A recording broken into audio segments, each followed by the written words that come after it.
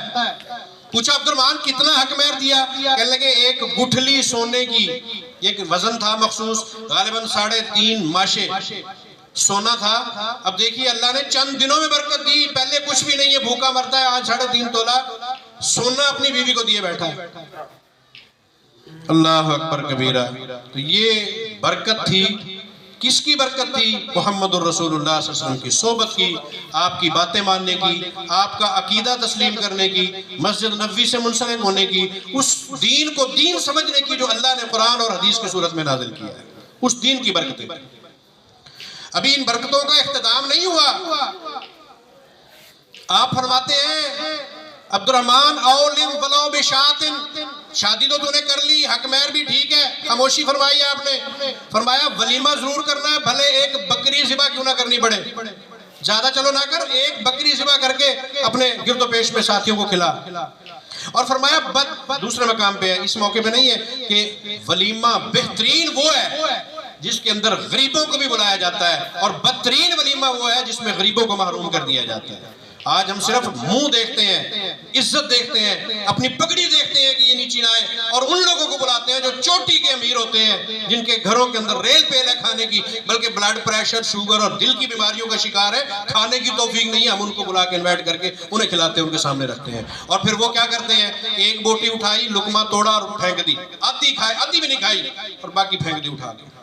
کھانے کی بے حرمتی کرنے والے لوگ، ہم ان کو بلا کے انہیں کھانے کھلاتے ہیں، اور وہ بھوکے جو ہڈیوں پہ جھپٹتے ہیں بعد کے اندر آگے، ان کو ہم بھگا دیتے ہیں اور باہر دروازے کے اوپر چوکیدار کھڑا کر دیتے ہیں، خبردار ان کو نہیں کھلانا، تم ان کو اندر نہیں آنے دینا۔ کاش کہ کوئی ایسی شادی بھی ہو جس میں ایک ٹیبل ان کے لیے مخصوص کر دی جائے، کوئی فقیر مانگنے والا کلاش آیا، اس کو بٹھا کے وہاں کھانا کھلا کے عزت کے ساتھ ان کو واپس کیا جائے۔ میں نے فیس بک پہ ایک پوسٹ دیکھی، ایک فقیر ہے، پھٹے پرانے کپڑے ہیں، چاولوں کا ایک تھال پڑا ہوا کسی ویٹر سے وہ گر گیا سائیڈ پہ، اس میں سے بیٹھا کھا رہا ہے۔ ایک اور شخص آیا، کہنے لگا، گھور کے دیکھتا ہے اس کو، کہتا ہے اللہ اکبر، روزی میرا دیتا ہے رب، بھوک سے نہیں سلاتا، لیکن آج کل میرے اس کے ساتھ تعلقات تھوڑے سے ٹھیک نہیں ہیں، اس لیے دیتا ہے مجھے، لیکن بھلے ایسے ہی دے دے مجھے زمین پہ ڈال۔ اللہ اکبر کبیرہ۔ یہ آج ہماری گری ہوئی انسانیت، گرے ہوئے اخلاق ایسے بن چکے ہیں۔ عزیزان من، عبد الرحمن بن عوف کو نصیحت فرمائی ولیمہ ضرور کرنا ہے، اور آپ کا کیا خیال ہے، انہوں نے ولیمہ نہیں کیا ہوگا؟ بڑا پیارا ولیمہ کیا ہوگا نبی علیہ السلام کے حکم پر۔ اللہ نے جو برکتیں دی، دین کی برکتیں، رسول اکرم صلی اللہ علیہ وسلم سے تعلق کی برکتیں، قرآن و سنت سے کنٹیکٹ رہنے کی برکتیں اللہ نے جو دی، فلک نے دیکھی، زمین کے ان گوشوں نے دیکھی، جو مدینہ منورہ کے ٹکڑے ہیں انہوں نے دیکھی ہیں۔ عبد الرحمن بن عوف رضی اللہ تعالیٰ عنہ، ان کا باغ ہے بڑا لمبا چوڑا، اتنا گھنا باغ ہے، گھنا شاید نہ سمجھو سریکی کے اندر، گھاٹا باغ ہے، سنگنا پنجابی والے کہندے نے، سنگنا باغ ہے۔ اب وہاں پر نماز پڑھ رہے ہیں، ظاہر سی بات ہے نفل نماز ہوگی، فرض تو مسجد میں پڑھتے تھے، فرض نماز جو مسجد میں نہیں پڑھتا تھا صحابہ کہتے ہیں ہم اس کو منافق سمجھتے تھے، اس کو مسلمان نہیں سمجھتے، اسلام کی فرض سے خارج کر دیتے جو مسجد میں فرض نماز کے اندر نہیں آیا۔ اور ہمارے کتنے نوجوان ہیں جو فرض نماز مسجد میں نہیں پڑھتے، گھروں میں پڑھے رہتے، بلکہ پڑھتے ہی نہیں ہیں، گھروں میں پڑھنا تو دور کی بات، پڑھتے ہی نہیں ہیں۔ کسی کو دکان سے پیار ہے اس کو رازق سمجھ بیٹھا، دکان کو ہم رازق سمجھتے ہیں، اگر یہاں سے موٹھے رزق نہیں ملے گا یہ دکان کو رازق سمجھا ہوا ہے۔ کوئی اپنی زراعت اور ذمہ داری کو اس نے، زمینداری کو اس نے کیا سمجھ رکھا ہے؟ رازق اور خدا بنا رکھا ہے۔ یاد رکھو رازق میرے رب کی ذات ہے۔ یہ جدادیں، یہ دکانیں، یہ تمہارے زندگی گزارنے کے جو آثار، یہ سارے رازق نہیں، اللہ کی ذات رازق ہے۔ اللہ اکبر۔ سیدنا عبد الرحمن کو رب نے جو رزق دیا، اب وہ اس باغ میں نماز پڑھ رہے ہیں، ایک پرندہ آیا پھڑ پھڑاتا پھر رہا ہے، کبھی ادھر جاتا ہے کبھی ادھر جاتا ہے، ان کی نماز میں خلل پڑ گیا۔ نماز سے فارغ ہوئے، کام کرنے والے مزدوروں کو بلا کے کہتے ہیں تم گواہ رہو، یہ باغ میں اللہ کی راہ پہ وقف کرتا ہوں، میری نماز میں اس پرندے نے، اس باغ نے خلل ڈالا ہے۔ کتنا تعلق گہرا ہے ان کا اللہ کے ساتھ۔ ہم نماز پڑھتے ہیں، نماز کے اندر خواب و خیال ادھر ادھر ہوتے ہیں، سارے دنیا جان کے کام جو یاد نہیں آتے نماز میں یاد کیے کھڑے ہوتے ہیں۔ ہماری حالت تو یہ ہے، اللہ کے ساتھ رابطے ٹوٹ چکے ہیں، نمازوں کے طریقے سارے غلط، جلدی جلدی پڑھی، جس طرح کوا ڈھونگے مارتا ہے، منافق کی نماز بتائی گئی ہے کہ بھاگ بھاگ کے وہ آیا، ٹائم ختم ہو چکا ہے، نماز پڑھ کے وہ بھاگ گیا گھر۔ مسجد ہمیں کاٹ کھانے کو دوڑتی ہے، 15 منٹ بیٹھنا ہمیں گوارا نہیں ہے، یاروں کی محفل لگی ہو اللہ کی قسم ساری رات گزار دیتے ہیں۔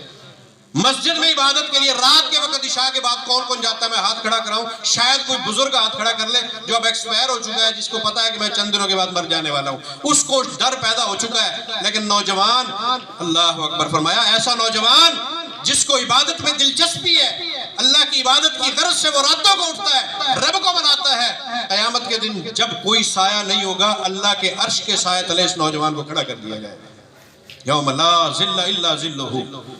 یہ عبادت کی چاشنی حاصل کرنے والا، وَقَلْبُهُ مُعَلَّقٌ بِالْمَسْجِدِ، جس کا دل، اس کی سوئیاں دل کی مسجد میں اٹکی ہوئی ہیں۔ ایک نماز پڑھی دوسری کے لیے ہے ٹائم تو نہیں ہوگا، دکان پہ گاہک آیا ہوا ہے ٹائم تو نہیں ہوگا نماز کا، اور میری اثر نہ رہ جائے، گاہک بھی اٹینڈ کر رہا ہے لیکن دل مسجد کے ساتھ چمٹا ہوا ہے۔ یہ بندہ کہاں ہوگا؟ عرش کے سائے تلے ہوگا۔ آج کوئی ہے؟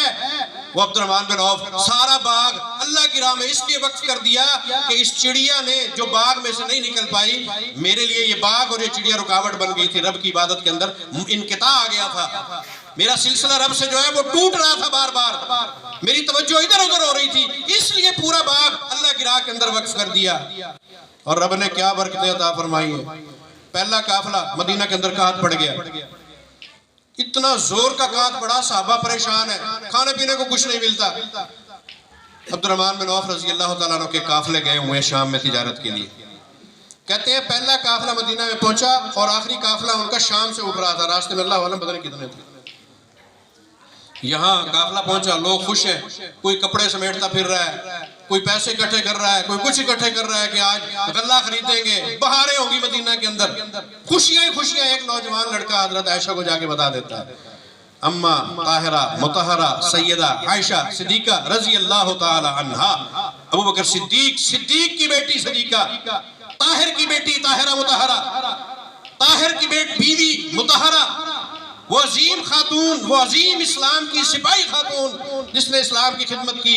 بڑے بڑے صحابہ کرام دروازے پہ جا کے ایسے ایسے مسائل حل کرواتے ہیں جن کے اندر وہ پھنس جاتے ہیں کہ اس مسئلے کا حل کیا ہے، آؤ اماں سے پوچھتے ہیں، اماں استاد ہے اور دروازے پہ جا کے سوال کرتے ہیں اور اماں سے تشنگی اپنی بجھا کر واپس آتے ہیں اور لوگوں کو جواب دیتے ہیں ان کے سوالوں کا۔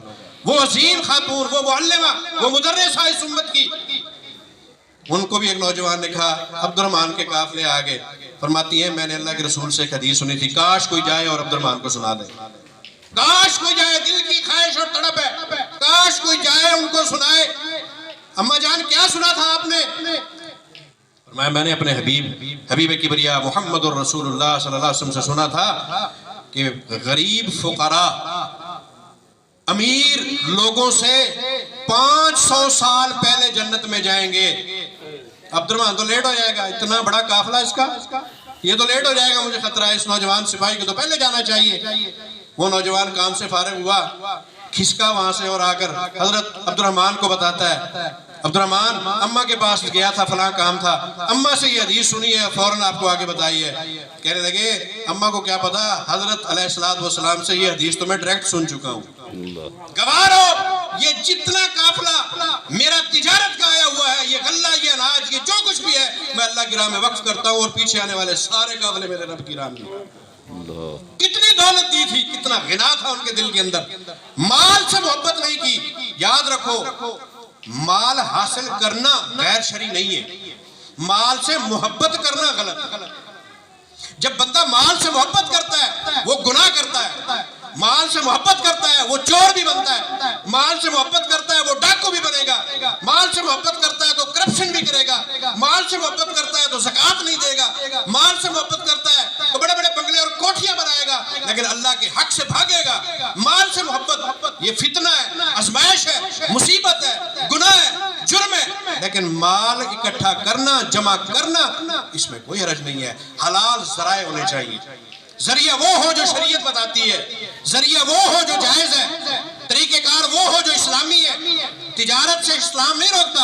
اگر مال اکٹھا کرنا جائز نہ ہوتا، زکوٰۃ کا نظام نہ آتا۔ زکوٰۃ کا باقاعدہ ایڈیٹیبل نظام موجود ہے شریعت کے اندر۔ اللہ اکبر، وہ دفعتاً ہم تک پہنچا ہے اور پورا پہنچا ہے۔ اگر مال جمع کرنا غلط ہوتا تو وراثت کا نظام نہ آتا۔ وراثت کا نظام ہے، زکوٰۃ کا نظام موجود ہے، صدقات اور خیرات کا نظام ہے۔ اللہ اکبر، تو زکوٰۃ مال جمع کرنا، مال کو اکٹھا کرنا حلال ذرائع سے کوئی حرج نہیں ہے۔ کروڑوں پتی صحابہ کرام حضرت عثمان رضی اللہ تعالیٰ عنہ کروڑوں پتی انسان تھے، دولت والے تھے، لیکن مال سے محبت نہیں کی۔ جب اللہ کی سبیل کا کوئی راستہ آیا مال لٹا دیا۔ اس سے پیار کرنا غلط ہے۔ آج بھی رب نے اگر کسی کو مال دیا ہے اس سے پیار نہ کرے۔ اچھا مزے کی بات یہ ہے، مال سے جتنا نفرت کرو گے اتنا ہی آپ کے گھر میں گھسے گا۔ کر کے دیکھیں، جتنا جوڑ جوڑ کر رکھو گے اللہ اکبر یہ اتنا ہی بھاگے گا، نہیں آئے گا۔ پھر ہم کیا کریں گے؟ مال سے تو محبت پڑ چکی ہے، پھر سارے الٹے سیدھے غلط طریقے اکٹھے کریں گے۔ پھر جب روڑی کا ڈھیر ہمارے گھر پہ لگ گیا اسی کے اوپر مصلے بچھا کے پھر نماز پڑھیں گے۔ یاد رکھو حرام کی کمائی والا بندہ اس کی کوئی عبادت قبول نہیں ہوتی۔ حدیث شریف میں آتا ہے ایک بندہ لمبے دور دراز سفر سے آتا ہے، کعبہ میں پہنچا، دو پرانی چادریں میلی کچیلی مٹی سے ہٹی ہوئی، گرد و غبار خش و خاشاک شر کے اندر ہے، میلا ہے، نہایا نہیں ہے، آ کر چکر لگاتا ہے اور کہتا ہے لبیک اللہم لبیک، اللہ میں حاضر ہوں، اللہ میری سن لے، اللہ مجھے مال چاہیے، اولاد چاہیے، دعائیں کرتا ہے۔ محمد الرسول اللہ صلی اللہ علیہ وسلم ارشاد فرماتے ہیں اللہ یستجاب لذالک، اس کی کیسے دعا قبول ہو؟ اس کے تو پیٹ میں حرام کی خوراک تھی، یہ تو چادریں پہن کے آیا، یہ لباس یہ بھی حرام کی کمائی کا تھا، پانی کی جو گھونٹے ڈال رہا ہے اور بغل کے اندر جو اس نے بوتل لٹکائی ہوئی ہے پانی کی یہ بھی حرام مال سے کمائی ہوئی ہے۔ اللہ استجاب لذالک، اس کی حلق سے نکلنے والی دعائیں یہ عرش سے نہیں ٹکرائیں گی، ادھر فضاؤں کے اندر ضائع ہو جائیں گی۔ وہ نمازیں بھی ضائع، وہ زکوٰۃ بھی ضائع، وہ خیراتیں بھی ضائع، ماں باپ سے حسن سلوک بھی ضائع، اولاد کی تربیت بھی ضائع۔ کس وجہ سے؟ کہ حرام کمائی تھی۔ روڑی کا ڈھیر دنوں میں جوڑ تو لیا لیکن اسی کے اوپر وہ حج بھی کر رہا ہے، اسی کے بل بوتے پہ وہ نمازیں بھی پڑھ رہا ہے، اسی کے بل بوتے پہ بھی وہ تجارت بھی کر رہا ہے، اسی کے بل بوتے پہ وہ احسانات بھی کر رہا ہے۔ اس کے احسان، اس کی نیکیاں ساری اس کے منہ پہ ماری جائیں گی۔ چار بندے ہیں جن کا کوئی عمل قیامت کے دن قبول نہیں ہوگا۔ سب سے پہلے مشرک ہے جو اللہ کے غیر کو سجدے کرتا ہے، اللہ کے غیر کی عبادت کرتا ہے۔ اس کے بعد وہ بدعتی ہے جو اپنی بات کو، نفسانی خواہش کو، اپنے مذہب اور اپنے دین کو، اپنے بزرگوں کی باتوں کو، اپنے جو بڑے ہیں یا ان کی جو مذہب ہے، ان کے علاقے ہیں، ان کے رسوم و رواج ہیں، ان کو وہ شریعت بنا کر ان کے اوپر عمل کرتا ہے، عبادت سمجھ کے عمل کرتا رہا۔ اس بندے کی باتیں اور نیکیاں ساری اس کے منہ میں ماری جائیں گی قیامت کے دن۔ تیسرا بندہ وہ ہے جو ریاکار ہے، دکھلاوے کے لیے عمل کرتا ہے۔ قرآن پڑھا دکھلاوے کے لیے پڑھا، مجھ کو ملا کہا جائے، مجھ کو قاری کہا جائے، تقریریں جھاڑی اس لیے جھاڑی کہ میں علامہ بن جاؤں، اشتہاروں میں میرا نام چھپ جائے، استاد الاساتذہ مجھے لکھا جائے، علام مجھے لکھا جائے اور مجھے بڑے بڑے لقب سے نوازا جائے، اور جناب دولت خرچ کرتا ہے اس لیے کہ مجھے لوگ صحیح کہیں، میرا ڈنکا بج جائے۔ عمل کرتا ہے لیکن عملوں کو کیش کراتا ہے۔ ایسا ریاکار بندہ قیامت کے دن اس کے سارے عمل اس کے منہ میں مارے جائیں گے۔ اور چوتھا بندہ کون ہے؟ یہی ہے جو حرام کماتا ہے اپنے پیٹ میں حرام ڈالتا ہے، اس کی باتیں بھی قبول نہیں ہیں۔ عزیزان من، کوشش کریں کہ آپ سیدھی زندگی گزاریں، شریعت کے مطابق گزاریں۔ اللہ اکبر۔ میں عرض کر رہا تھا مال جمع کرنا حلال ذرائع سے، اس میں کوئی حرج نہیں، کوئی کباہت نہیں ہے۔ حضرت ابو ذر رضی اللہ تعالیٰ عنہ، موطا کے اندر ایک واقعہ آتا ہے، ان کا ایک صحابی سے جھگڑا ہو گیا۔ جھگڑا کیا تھا؟ وہ جھگڑتے تھے مال دولت پہ جھگڑتے نہیں تھے، وہ مسائل پہ جھگڑتے تھے۔ اللہ اکبر۔ سیدنا ابو ذر کا موقف تھا کہ جو رب کی راہ، جو تم نے جمع کیا ہے نا، رب کی راہ میں لٹا دو، گھر میں رکھنے کا حق نہیں ہے۔ دوسرے ساتھی کا جس سے لڑائی ہوئی، اس کا موقف یہ تھا کہ نہیں، اگر جمع کرنا جو ہے غلط ہوتا تو پھر یہ جو وراثت کا نظام ہے یہ کیوں ہے، زکوٰۃ کا نظام پھر کیوں ہے؟ انہوں نے ڈنڈا اٹھایا اور سر پہ دے مارا، سر زخمی ہو گیا۔ میں کہتا ہوں رب کی راہ میں لٹاؤ جو کچھ ہے، تو اس کے اوپر کیوں ایسی بات کرتا ہے؟ بڑے متشدد ہیں۔ دور حضرت عمر رضی اللہ تعالیٰ عنہ کا، شکایت لگ گئی امیر المومنین کو، ابو ذر نے آج فلاں بندے کا سر پاڑ دیا، مسئلہ یہ تھا۔ اللہ اکبر۔ تو وہاں فیصلہ یہ ہوا، ابو ذر تیری یہ پہلی شکایت نہیں ہے، اس طرح کے تشدد بھری باتیں تیری پہلے بھی پہنچتی رہتی ہیں، یار تو ایسا کر، وہ ربضہ علاقہ ہے نا، تو وہاں چلا جا، ربضہ علاقے میں چلا جا، تو یہاں رہنے کے قابل نہیں ہے۔ حضرت عمر نے سزا دی ان کو، وہ چھوڑ گئے، پٹوکلی اٹھائی انہوں نے اپنے سامان کی اور نکل گئے، ربضہ میں پہنچ گئے۔ وہاں کی صورتحال کیا ہے؟ وہاں کے جتنا نوجوان لڑکے اور مرد ہیں سارے جہاد اسلامی کے اوپر ہیں۔ حضرت عمر کے دور میں بڑا زبردست جہاد جاری تھا۔ اسلام کی سرحدوں کے اندر جو وسعت آئی ہے، ایک مستشرق لکھتا ہے عمر کو اگر اسلام کو ایک عمر اور مل جاتا، پوری دنیا میں اسلام کا قبضہ ہو جاتا، پوری دنیا کے اوپر۔ لیکن اس کو اللہ نے مہلت اتنا ہی دی تھی، تو اتنا زمین کے سینکڑوں مربع فٹ کا وہ مالک بنا، اور ریاست اسلامی جتنا اب پھیلی ہے، نہ اس سے پہلے کبھی پھیلی ہے، نہ بعد کے اندر پھیلی ہے، بعد میں تو بکھری ہے، پھیلی نہیں ہے۔ حضرت ابو ذر رضی اللہ تعالیٰ عنہ وہاں ربضہ میں انہوں نے رہنا شروع کر دیا۔ اب وہیں وہ فوت ہو، ساری خواتین ہیں، یہ بچے، مرد وہاں ہے نہیں، غسل کون دے، کفن کیسے دیا جائے، جنازہ کون پڑھے؟ خواتین نے فیصلہ کیا ان کو اٹھاؤ، وہ جو راستہ ہے نا مجاہدین کا جہاں سے قافلے گزرتے ہیں، وہاں رکھ دو، رات کو یا دن کے وقت کوئی قافلہ گزرے گا، اس کو دیکھے گا، نہلائیں گے بھی خود ہی، جنازہ بھی پڑھیں گے اور تدفین بھی کر دیں گے، ہم تو اور کچھ نہیں کر سکتی۔ ان کو راستے پہ رکھ دیا گیا۔ اللہ اکبر۔ اتفاق سے ایک ٹولی مجاہدین کی آ رہی تھی، صحابہ کرام بھی اس کے اندر موجود ہیں۔ ایک صحابی نے کپڑا ہٹایا ان کی چارپائی میت کے اوپر سے، چیخیں نکل گئی۔ ابو ذر رضی اللہ تعالیٰ عنہ آنکھوں میں آنسو آ گئے اور کہنے لگے مجھے وہ وقت یاد ہے جب محمد الرسول اللہ صلی اللہ علیہ وسلم نے ارشاد فرمایا تھا، ابو ذر تیری اس وقت کیا حالت ہوگی جب تم مرے گا بھی اکیلا، تیری موت آئے گی تو اکیلا ہوگا۔ اللہ اکبر۔ اور تیری قبر بھی جب بنائی جائے گی تو اس وقت بھی تیری اکیلی قبر ہوگی، قبرستان نہیں ہوگا۔ میں نے یہ دو تین باتیں رسول اللہ صلی اللہ علیہ وسلم سے سنی، تیسری ایک اور بات تھی میرے ذہن سے نکل گئی۔ اللہ، حضرت ابو ذر رضی اللہ تعالیٰ کے کپڑا انہوں نے چہرے پہ ڈالا، غسل بھی دیا، تدفین بھی کی، اور وہاں اکیلی ایک ٹیلے کے اوپر ان کی قبر بھی بنا دی گئی۔